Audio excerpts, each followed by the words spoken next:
All right, I'd like to start out by saying I got nothing against Schumacher Electric and their products until now. I've had this little automatic battery charger for quite a while. It charges at 8 amps and it trickle charges it and maintains the battery at 2 amps. Automatic charger, great little unit. The only thing I didn't like about it is it takes a long time to charge up a almost dead battery.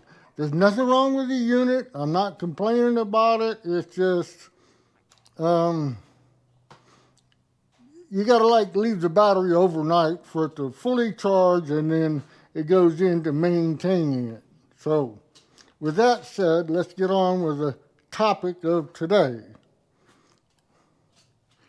I bought me a Schumacher Electric manual charger, model number SC1445. And what I didn't like about it, well, let's have a look at it the way it is now. This is my version of the SC1445. I got rid of the Mickey Mouse amp meter that was on it that didn't tell you anything, and I didn't like the timer, so I put a switch in. Why did I do that? Well, if you read the manual, it says to constantly monitor the charging unit while you're charging a battery. In other words, don't walk off and leave it. Don't leave it running overnight. It's a manual battery charger. It doesn't shut off automatically. So with that thought in mind, I said, well, what do I need the timer for? It's a pain in the butt. If you have an emergency with that timer, you got to fiddle with the knob and crank it all over and hope you got it on the off position. With this one, if it's on, you just reach over and flick it off. I also wanted a real amp meter that showed DC amps. If you notice this, it's got from 0 to 60 and then it goes into start mode. Well, this has got little increments in between each 10 amps to let you know what this charger is putting out. The one that came with it, it had 0 and 60. What was that, Schumacher? You been taking fentanyl or what? Anyway, so I've got this modified. I've already tested it to make sure there's no shorts or grounds or anything in it. And so what I'm going to do, I'm going to hook it up to this battery. My battery tester says replace the battery because it's a bad battery. Well, what I want to do is just hook it up to this charging unit and make sure this amp meter works so I can go ahead and use it. So with that, let's go ahead and get this thing hooked up and see what the amp meter does. All right, let's start out with the so-called DC amp meter that was in this unit. Okay, there's the meter that was in this right here. The only two digits on it is a 0 right here and 60 right there. Nothing in between. Now, supposedly, according to the instructions, if you're going to be charging a battery and you got it set on whatever setting it is, as this battery charges, the amp draw, how many amps it takes, will gradually decrease as it charges. Well, you're supposed to watch it supposedly to where it gets down around drawing 2 amps, and the battery should be as much as it's going to take or fully charged. Well, with this, good luck with finding 2 amps on that, or 10, or 25, or 50. This thing is useless.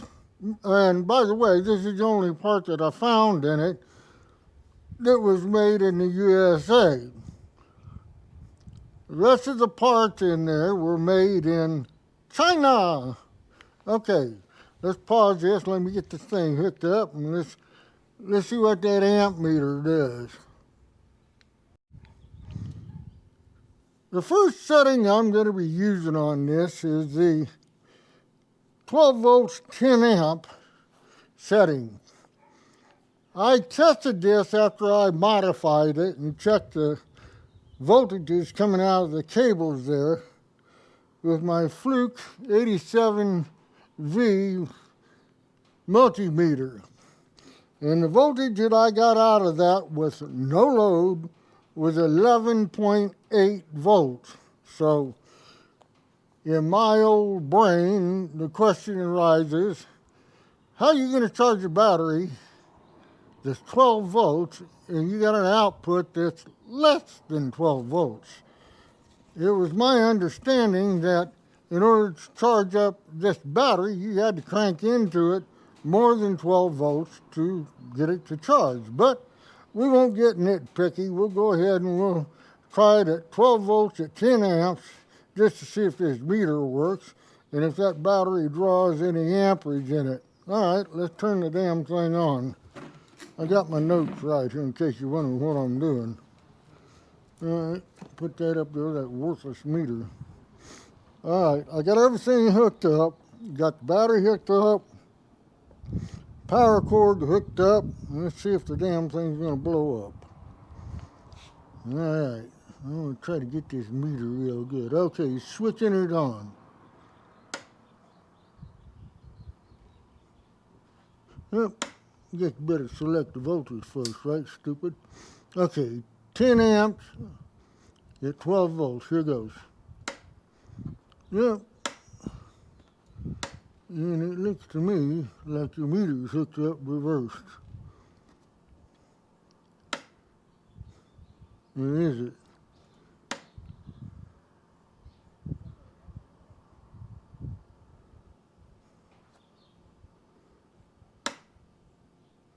Let's do 25 amps.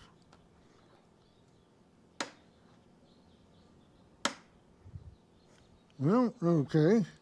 That's not working, is it? At the same time, I realized that I didn't have the meter hooked up correctly. The direction that you run the cable through the back of the meter is important. If you're running it in the wrong way, it will peg the meter down below zero, and if you put it in correctly, it will fluctuate the way it should. The thing to be noted here is when I got the meter, there was no instructions with it or indication which way the cable should be placed in the meter when installing it. Let's try that again.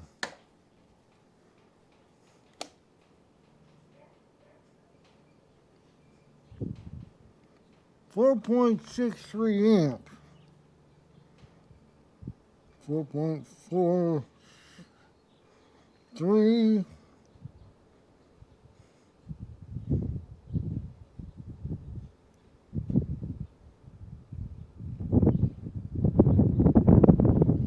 .5 amps.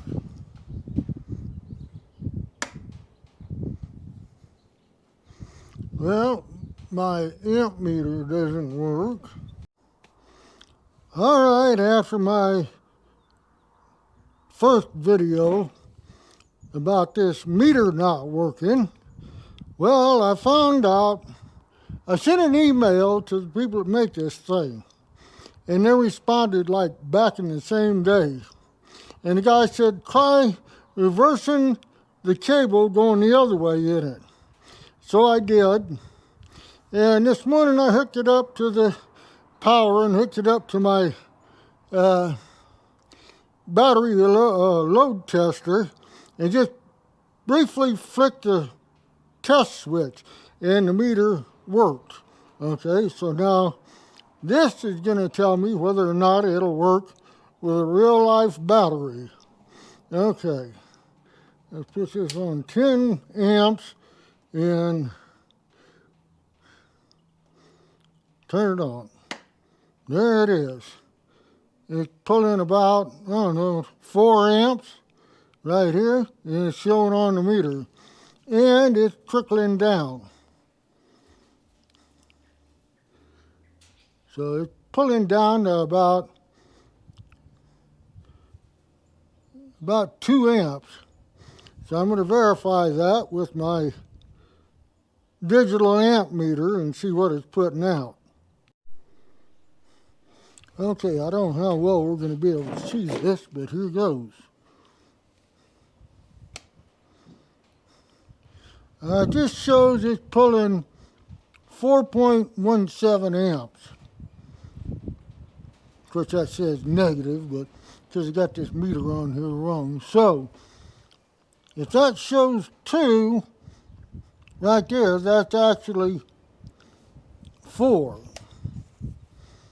This first little nick right here, that's actually 4. So if it gets down to 0, that must mean it's drawing 2 amps. Let me turn this around the other way.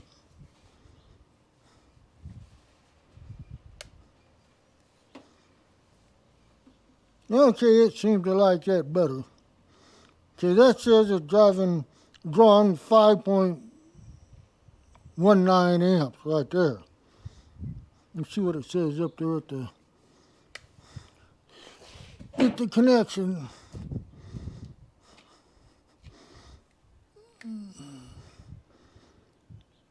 5.08.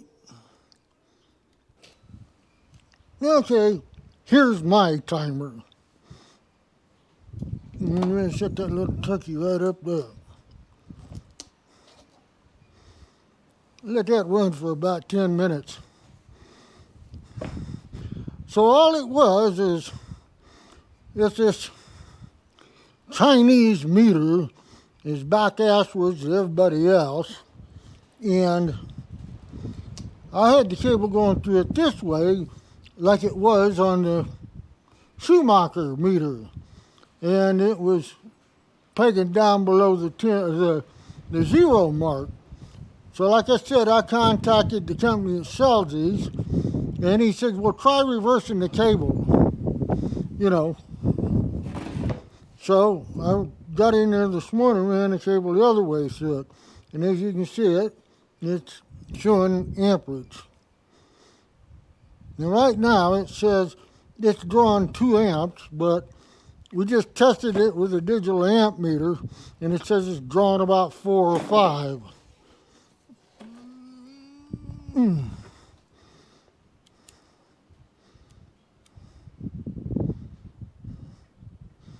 Here we go. There you go. 4.51 amps. So that's what that says.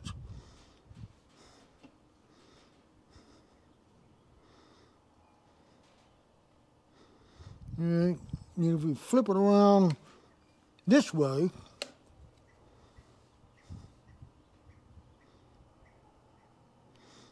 it shows 5.7 amps. So it all depends on how you want to look at it.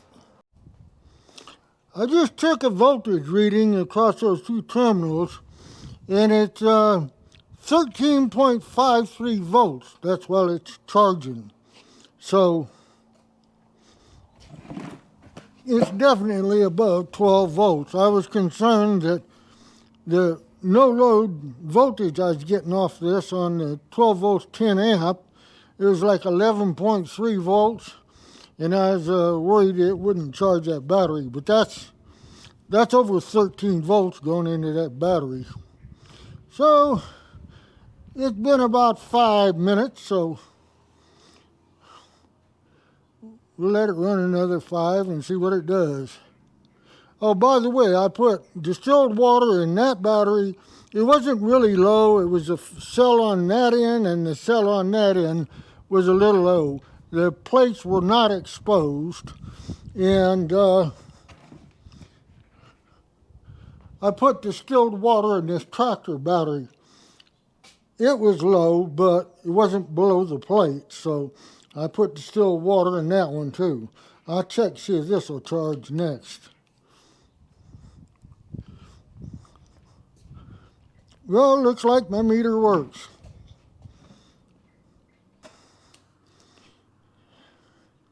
So there it is, my Frankenstein creation. Like I said before, I didn't like their timer. I really hated the meter on that thing. If you notice, this is telling you something. It's got amp readings in between. Schumacher's didn't have nothing on it, 0 and 60. I can imagine them going into business making speedometers, right? You're out there going down the highway and you got 0 and 120. And you're supposed to know your speed so you don't get a ticket. Good luck with that, right? Well, thank goodness Schumacher don't make speedometers, right? All right, what's this thing on? Okay, that's been going 7 minutes and 40 seconds. So we'll wait until it hits 10 minutes and I'll shut it off and we'll see what it looks like.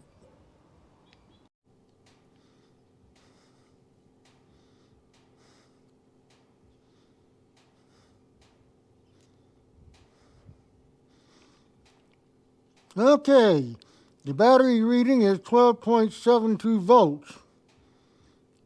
And to me, that's fully charged. And that was only after putting that on there for another 10 minutes. So that battery, I'd say, is back up to health. Now let me go get my battery tester and we'll see what that says. Okay, I got my battery tester out here. I don't know if you'll be able to see it, but here it is. We're going to do a battery test. Right there. Regular flooded CCA 750 cold cranking amps.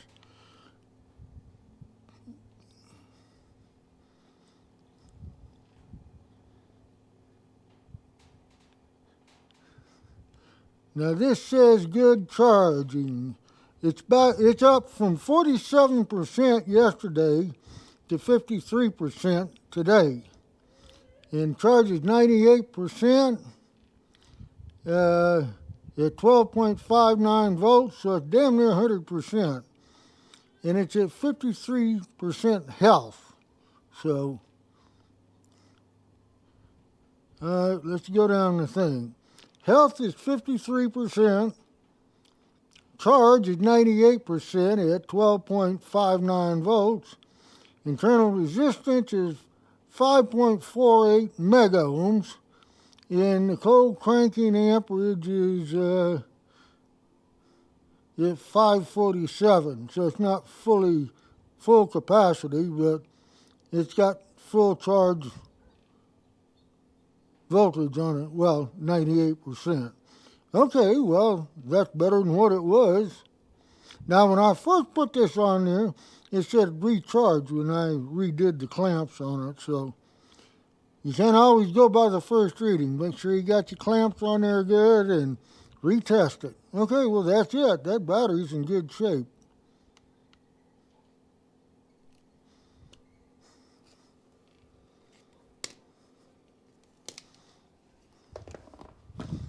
Well, I think I proved that this thing works.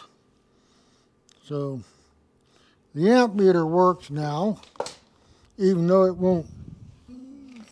won't show you every little digit. You got an idea that it's working in here. So that's better than a damn Schumacher piece of crap.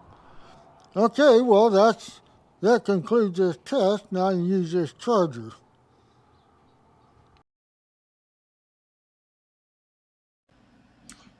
This is some of the things I found inside the Schumacher Electric SC1445 that I didn't like. First thing is, I didn't like where these two diode leads were so close together that they were almost touching, which if you bumped it and they touched each other, you'd short out your rectifier on the rectifier board. These are your diodes. There's 1, 2, 3, 4 of them. Okay, let's go to the next picture. Alright, the next thing I didn't like that I found inside the unit was, if you notice right here, this is rust inside the cabinet. Right here and here, there and there. And of course there's some more up around the other areas, but that's another thing I didn't like. Had rust inside. Well, here's the jewel itself. This is a Mickey Mouse meter that Schumacher Electric stuck in this battery charger. I think this is about the only part in that charger that was made in the United States. This amp meter, they call it an amp meter, I call it a piece of crap, is made by Prime, Prime, and that's in Cleveland, Ohio, and there's the model number, 18RN. Now the thing about this, I looked up that part number, you couldn't find anything about this meter.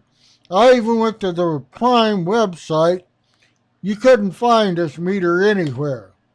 So if you break your meter, good luck with that, because you won't be able to get a replacement part for it. This is the rectifier board right here. Here's your 4 diodes right there, there, and there.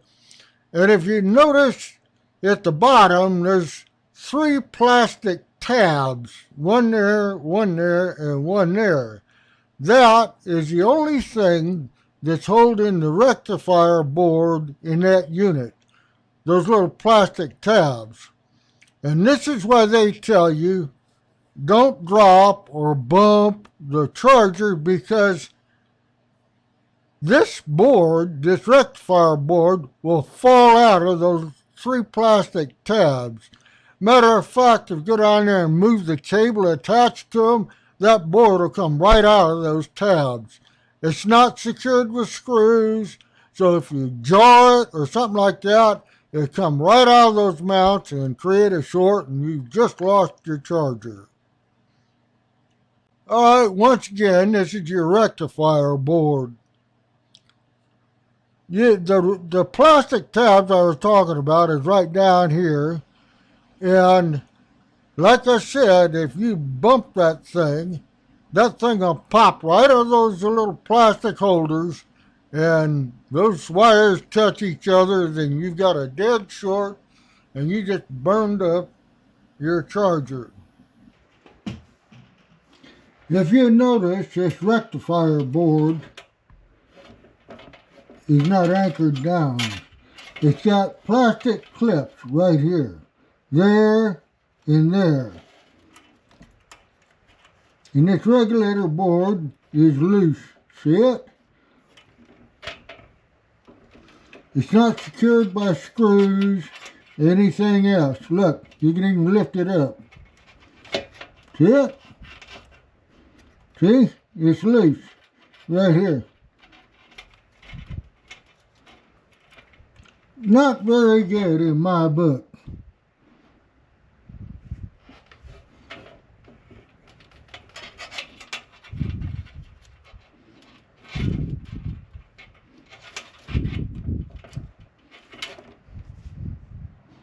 And that's why they tell you not to bump this, because if you bump it, you can knock that thing out of the holder and over to one side and short wires out. So that's what's wrong with that. This is the sticker on the back side of the cooling fan. As you can notice, it's a DC brushless fan. There's the model number. It draws 12 volts at 0.17 amps. And look at that good old American, made in America label right there. Yeah, right. It's made in China. Another cheap piece of junk. All right, moving on. All right, this is what it looks like on the back side of the top panel on the charger. Down the bottom left is your circuit breaker. Above that is your timer. Up here at the top in the middle is their fantastic cheap ass amp meter that I hate. And below that is your volt amp selector switch. Okay, moving on. Enough of me complaining. This might help somebody that's working on one of those chargers. This is the back of the volt and amp selector switch. This is your pins. If you notice, they're identified with numbers. Well, that's exactly what this little dot right here says on it that you can't see. All right, here's one thing to keep in mind. This one, it says L1 right here, and on the other end of it, which is it strapped together with a foil, it says same as L1, and that goes to the white to the AC cord. That's what's plugged into that, okay? This is how the AC power gets down to the transformer, okay? Depending on what you select, will give you your amperage selection. And this is the color wires that go to each one of these pins.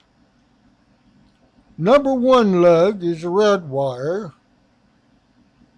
L1, and of course, goes to the white wire on the AC cord.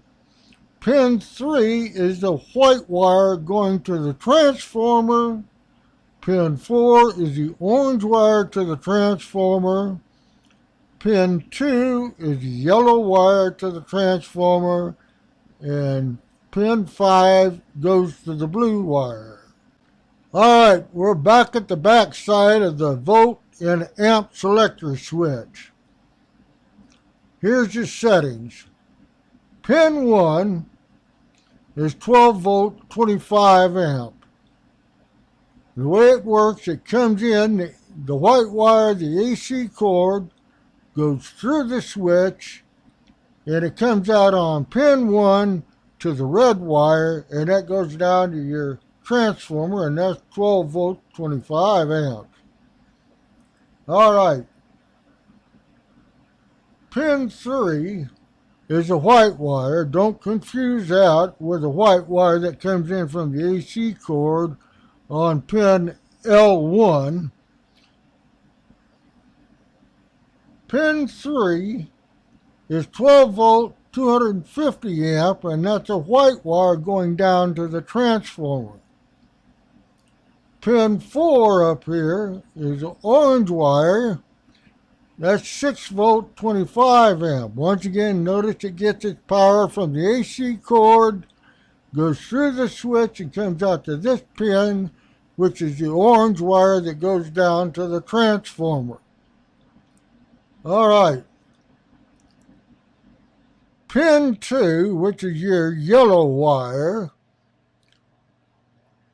is 12 volts, 10 amps. Once again, it gets its power from the white wire on the AC cord, goes through the switch, comes out to pin 2 to the yellow wire that goes down to the transformer.